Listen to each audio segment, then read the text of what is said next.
Sounds True presents the Transpersonal Vision with Stanislav Grof.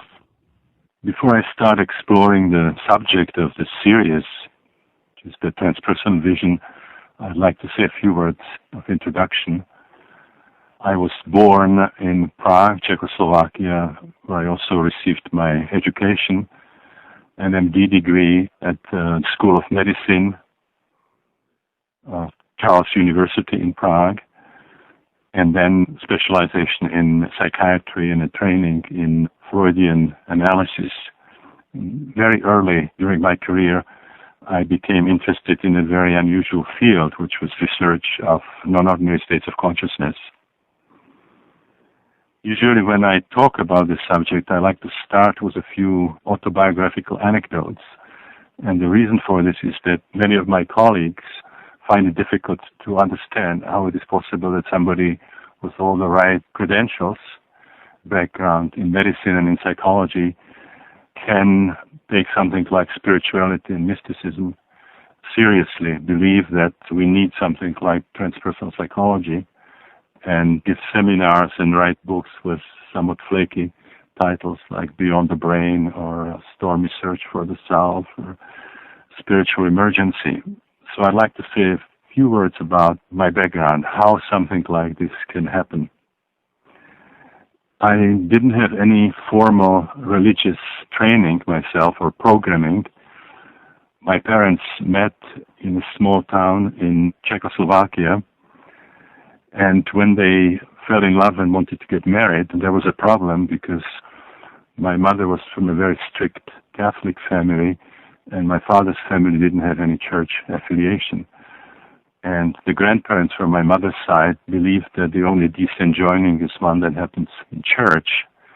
But there was a problem because the local church in this small Czech town refused to marry them because my father was a pagan by their definition. And so there was just a lot of commotion, a lot of turmoil. For a while it seemed like marriage wouldn't happen at all because of this obstacle.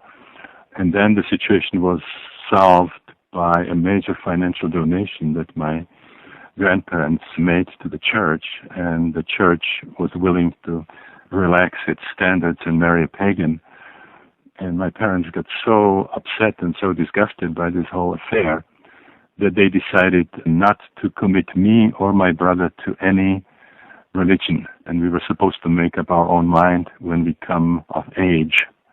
So as a result of it, I had absolutely no exposure to formal religion. When we had classes in religion, for me this was a time of leisure. I would read a book or go for a walk or play soccer.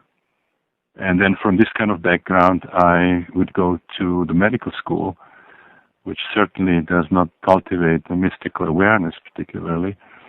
In addition, this was a situation where Czechoslovakia was controlled by the Soviet Union, had a Marxist regime.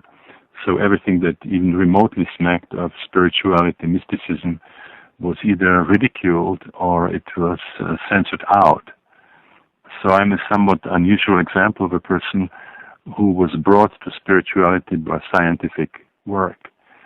Usually it's the other way around, that people get religious upbringing, and when they get exposure to materialistic science, they find religion to be childish and superstitious and irrational, unscientific, and they tend to reject, without any discrimination, everything from the world of the spiritual. Not just the kind of a folk religion, but also the great spiritual systems of the East, for example, or the serious mystical tradition. The other thing I'd like to say about myself as part of my background is that I certainly didn't expect to become a physician or to become a psychiatrist. During my childhood and in my adolescence, I was much more interested in arts. I like to paint and draw. And my particular hobby was the whole realm of animated movies. So I wanted to work in the film industry. And as I was finishing something that in the United States would be high school, so our own equivalent of that, I actually had my first interview, and I was supposed to start in the film studios in Prague working in animated movies.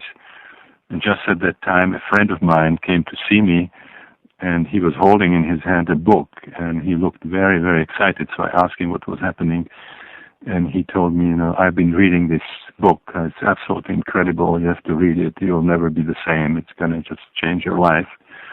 And it was Freud's introductory lectures to psychoanalysis. And so I borrowed the book, and I started reading it in the evening. I couldn't sleep. I finished it in one sitting, on one lying, actually. And I was so impressed by Freud's logic that within 2 days I decided to let the animated movies go and enroll in the medical school with the explicit goal to become a psychoanalyst. I joined a group of analysts who at that time were operating in Prague. And I have to say that very shortly after I became interested in psychoanalysis, this whole group had to go underground because of the communist ban on psychoanalysis. And I underwent my training actually underground as a part of a private arrangement with my analysts. Neither of us could talk about the fact that this was happening. This would have been very, very dangerous. So I'm mentioning this just to illustrate, first of all, my atheistic background, but then also my commitment to psychoanalysis, because what we'll be talking about in the series will take us very deep into the realm of mysticism and spirituality, and certainly way beyond the boundaries of traditional psychoanalysis. So I finished medical school, I graduated, I got my specialization in psychiatry, and I started seeing patients. So it's still continuing my deep involvement with psychoanalysis. And very quickly I developed a deep conflict, which was basically a conflict between the practice and the theory of psychoanalysis. The more I was reading from the psychoanalytic literature, the more I was excited about the interpretive power of psychoanalysis, into how many obscure areas the psychoanalysts have penetrated and offered seemingly brilliant interpretations for anything from the symbolism of dreams and symptoms of neurosis to psychopathology of everyday life, slips of the tongue, and then also some very broad issues like art and religion and revolution. So that was very exciting, but at the same time I had the opportunity to try somehow the practical efficacy of psychoanalysis. And I realized that psychoanalysis has a very narrow range of indications. Not everybody would be considered a good candidate for psychoanalysis. Many psychiatric patients would be excluded as candidates. And in addition, those who would be considered good candidates have to commit themselves not for months, but for years, enormous amount of time, energy, money, 3 times, 5 times a week over a period of several years. And I realized that even after years, the results were not exactly breathtaking. And I found it very difficult to understand that a system that seems to be able to explain everything cannot offer more radical practical solutions for clinical problems. In Czechoslovakia and in Europe in general, to become a psychoanalyst, one had to be a medical doctor. And if you study medicine, you know that if you really understand the problem, you should be able to do something pretty radical about it.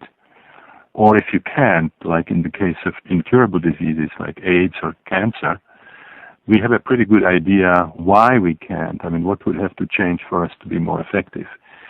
But here I was told that we have a complete understanding of the problems that we're dealing with, and yet we can do so little about it over such a long period of time. So this didn't make any sense.